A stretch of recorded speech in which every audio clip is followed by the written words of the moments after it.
So today we're talking about more little gems in our collection. We are going to talk about more gems, and yeah, it's probably the first time we're doing it in this studio format. That is quite true. Cool. That's awesome. Hopefully we can do it more.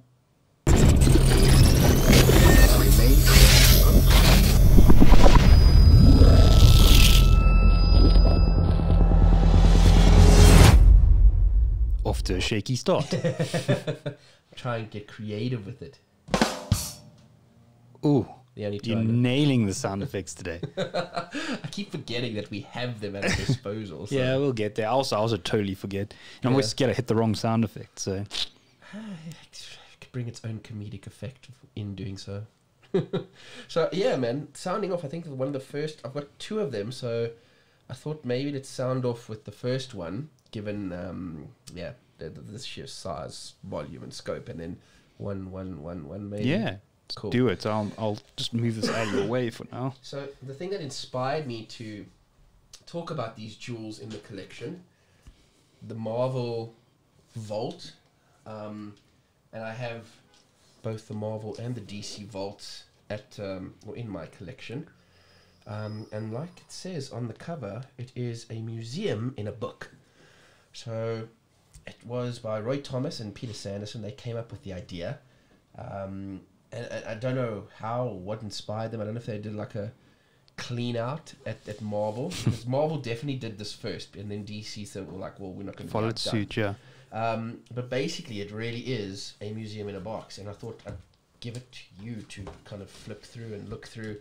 I like that there's some signatures of some of the greats over there. And the reason why, or what inspired me to go through this was, again, I think it's the kayfabe effect. Ed and Jim, I don't know which one owns this, but they decided to go through the vaults, and it's really just like a sort of a recounting of Marvel Comics from the 40s. And as you go through, every now and again that you come across little insert pages. Yeah, man, they'll cover some of the titles at the time. They had KSR going, a lot of westerns and science fiction-y things before they went into Marvel Comics with the heroes like the Human Torch, Namor, Cap, etc. And then Very, very cool. it's amazing, man. And then every now and again you get to one of these insert pages where here they've done a proper, I mean, you can get the camera on that or we can hold it up to folks. Let's just try. There's a bit of a reflection, but It is a proper photocopy recreation of some sketch work that was done. And the cool thing is you can actually take them out of the little flap folders, and the paper that they did them on, sorry, these haven't been taken out in a very, very, very, very, very long time. yeah, I'd be super scared. Yeah, the taking them out is the one thing, getting them back in is probably the whole other challenge. But I mean, we can hold it up for some folks there, over there. But I mean, dude, give that a feel. Feel the paper quality. Yeah. It feels Jeez.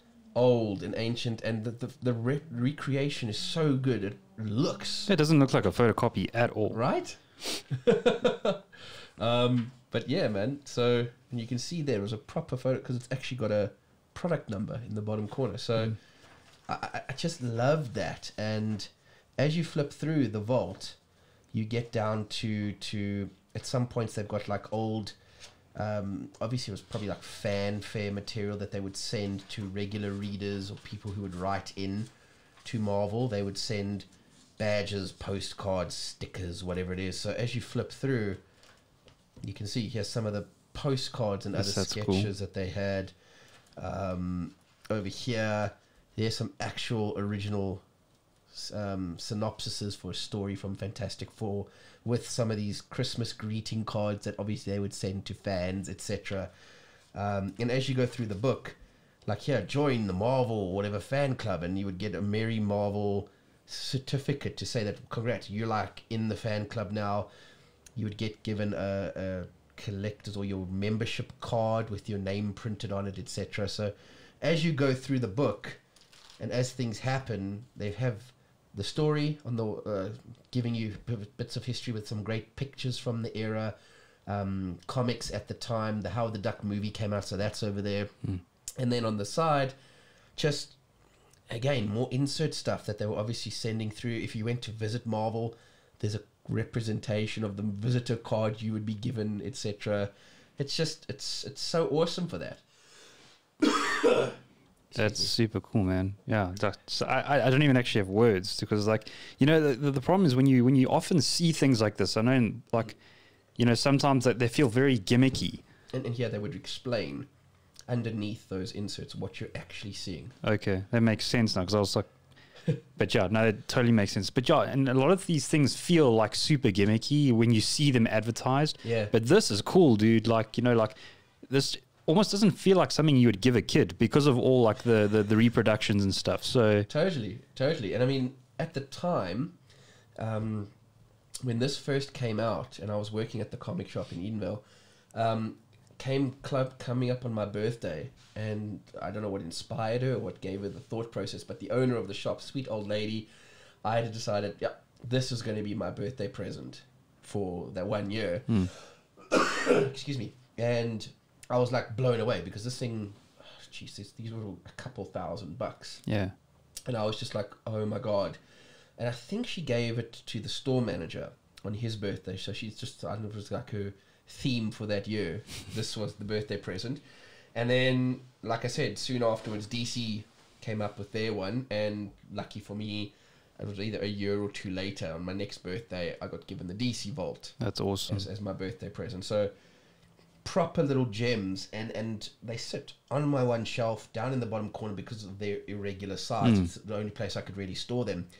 And I forgot I had them until the Kayfabe guys went through theirs, and they did a comprehensive go through. And I just really, really cool. If you're a fan of comics, the medium, the history, these books are just so cool for that. Especially with the little inserts that they've.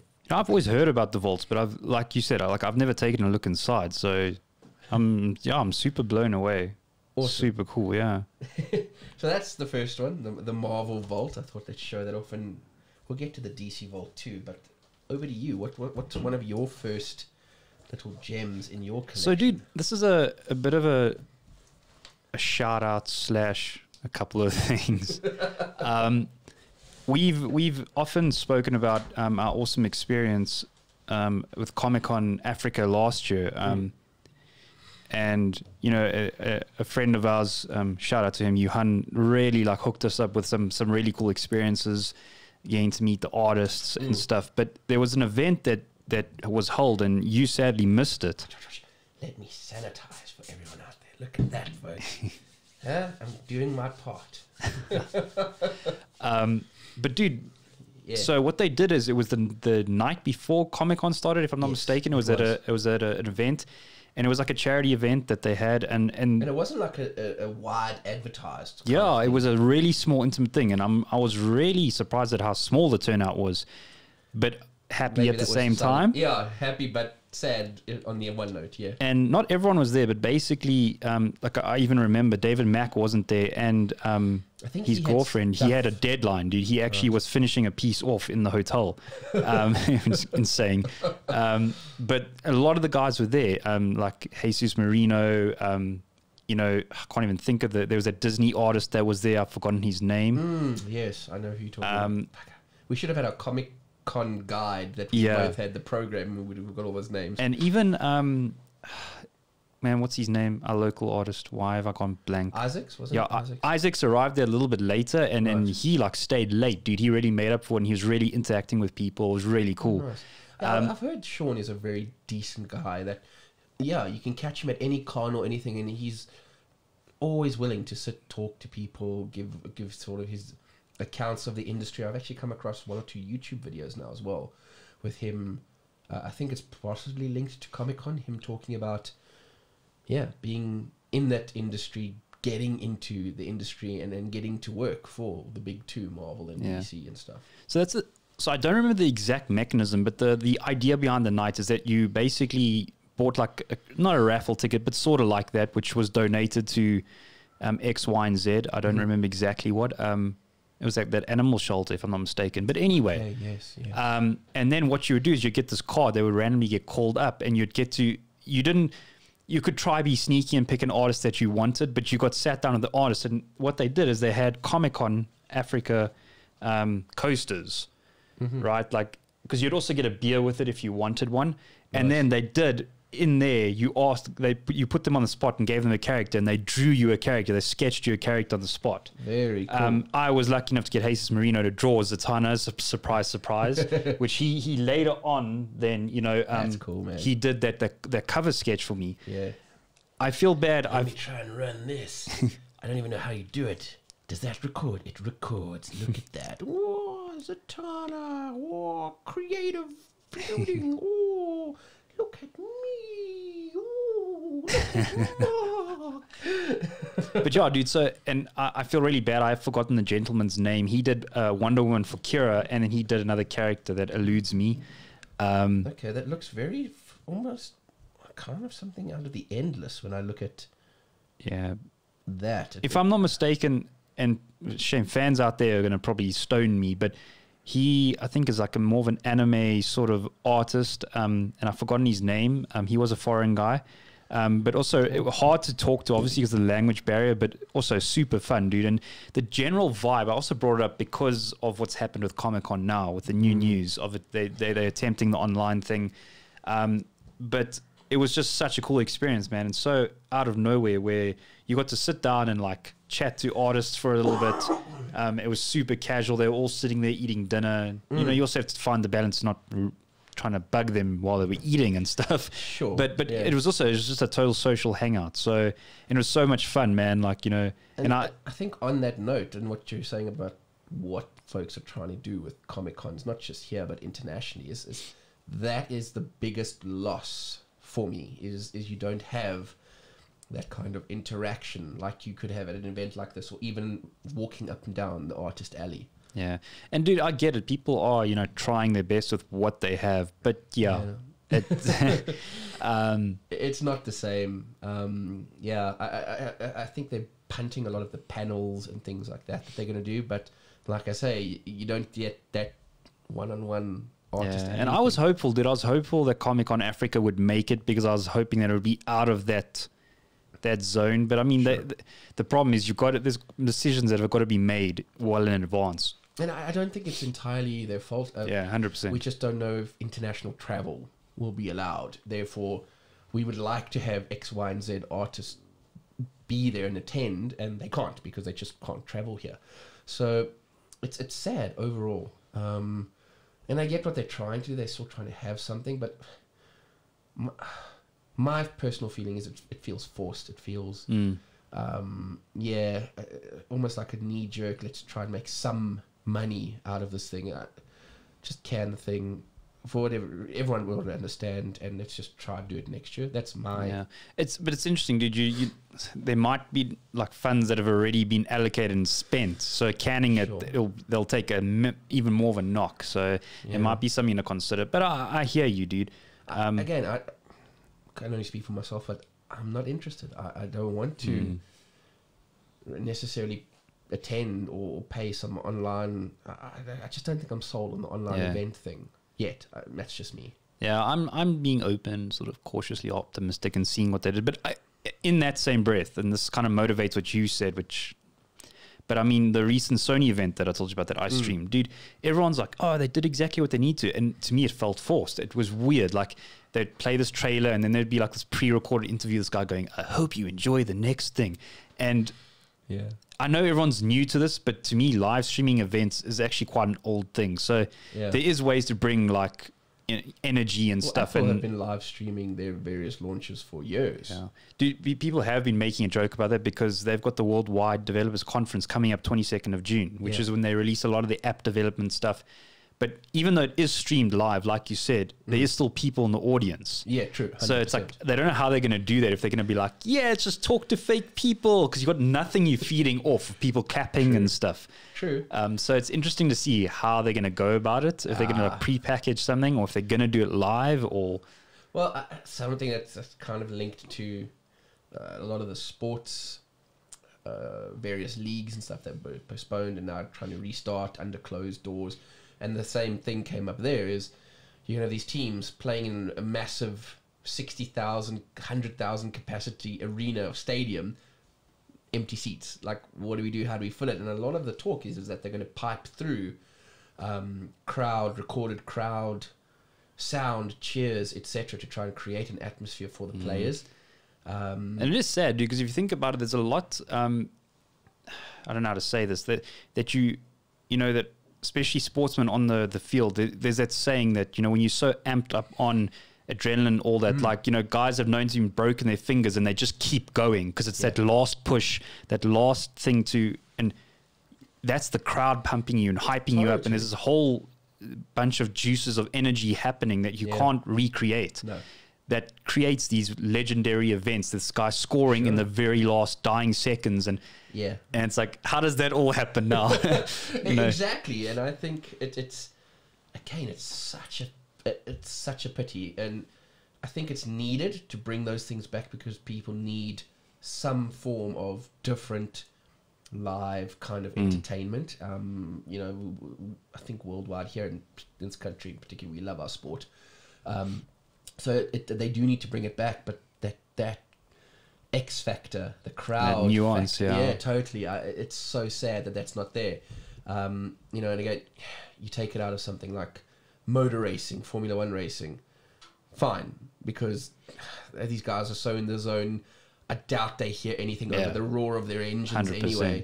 But I think where they would lose is once the race is done, to get out of your car, off your bike, and to the fans, to the roar. Now it's an empty stadium.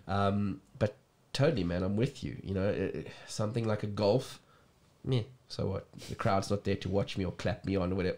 No real loss there. These guys play golf anyway without crowds daily basis.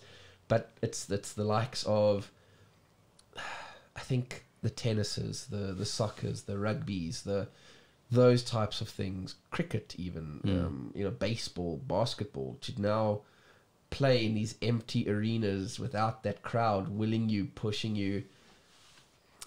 Yeah, it's. Yeah, I think the only thing that it will help us all appreciate is the fact how normal it was to us, and how privileged we were to actually be able to go to these events, and maybe that might fuel a bit more encouragement of these things on the turnaround when we can actually do it. Yeah, no, definitely.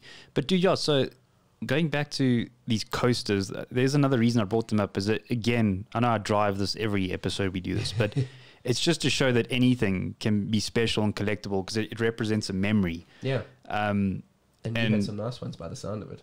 Yeah, so that's super cool. Nice, dude. Dude, do you want to jump into the next vault? Yeah, we can. Let's just pull it out for you. And again, I don't have to give it too much context because the Marvel one certainly gave that to us. But definitely DC. Alex Ross at the time was on their side. Started out at Marvel with Marvel's the book and that. So yeah, got a bit of a benger, dude. What's going on? You know what, man?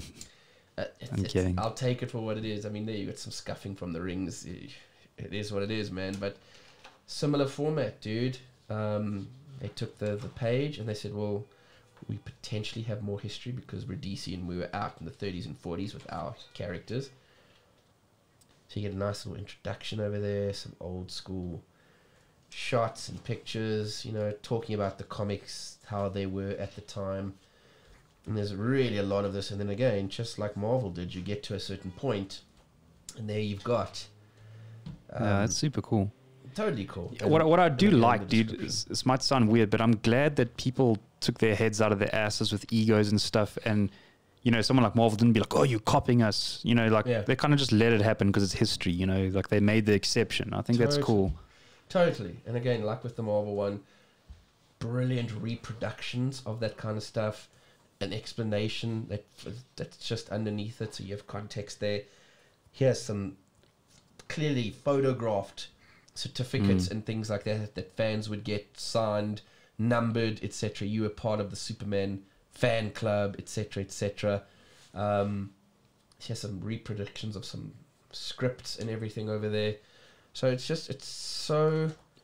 so awesome. I mean, cool. Batman mask, a Wonder Woman thing, a secret decoder thing. So if you were part of the club, you would get that. They'd give you a code, and then you could secret decode the messages. And again, like Marvel, as you flip through, you go through the various eras and stuff, more reproductions, more things, and it takes you right the way through to like more modern era comic books and stuff. I mean, as we get to, there's still quite a lot of older stuff there, but yeah, man. I mean, this was even some of the letterhead stuff that DC Yeah, that's had. rad. Yeah, they're very, very cool books for me. Yeah, that's a famous cover. Yeah, totally. Supes versus Muhammad Ali. Yeah, some little cards, like a little booklet thing, a Wonder Woman bookmark that you get. So, again, just really, really cool pieces of history. Postcard there. So, if you're a fan, it's just something I don't even know if they're still out in the wild. If they're in production, I doubt it. Yeah, you probably have to pick it up secondhand. I'm just guessing. Yeah. Yeah, I look on Amazon, look on eBay. I'm sure there's still guys that had them. You know, not really fans of the history side of comics and potentially getting rid of them. Yeah. But for anyone who does like the glimpse into the history of comic books, that snapshot of history, these were just. Yeah, they were so perfect for that, man, and I'm so happy that I've got them in my collection. Okay, dude. So, do you have any last little gems that you want to share? Yeah, dude, I wanted to bring it out, especially because I've been talking about Sandman so much. It's my first appearance at Death. I've got it's a CGC 9.2. I know you're not a Slab fan, but I mean, funny enough, I got this when I was like flat out going crazy in my Slabs. But before now you had an appreciation and a love for the character. Exactly. So it's kind of this blessing in disguise, and it's one I'm definitely keeping because I'm digging Death so much. So yeah, man. Yeah, because that's the one thing that definitely has come out for me when we chat about your Sandman journey is you're digging Gaiman's writing, you're digging some of the fringe characters, Lucifer, etc. But yeah, whenever you switch to whenever Death appears, certainly your whole tone changes. Yeah, and I also just think it's because she's so relatable, such a serious character that Gaiman seems to capture like lightly, but the heaviness is still there. There's so much dynamics to it, and there has to be with something as serious as Death. Yeah, for sure. So yeah, no, I dig that. But I found that character definitely, at times, it grounds some of what you're reading, but also, like you mentioned in one of our recent podcasts, she has this way of just not just grounding you, the reader, but just kind of blowing your mind too with some of this, the simple gems that she gives to Morpheus as the story goes on. Yeah, he nailed it with that, and she's a lot of people's favorite character, I think, out of all of the Endless. Yeah, definitely. So, if you liked what Mark and I were talking about here, or just like our content in general, please like, subscribe, and hit the bell notification for more videos. And yeah, do us a favor and find us on the social media platforms like Facebook and Instagram. See you in the next video.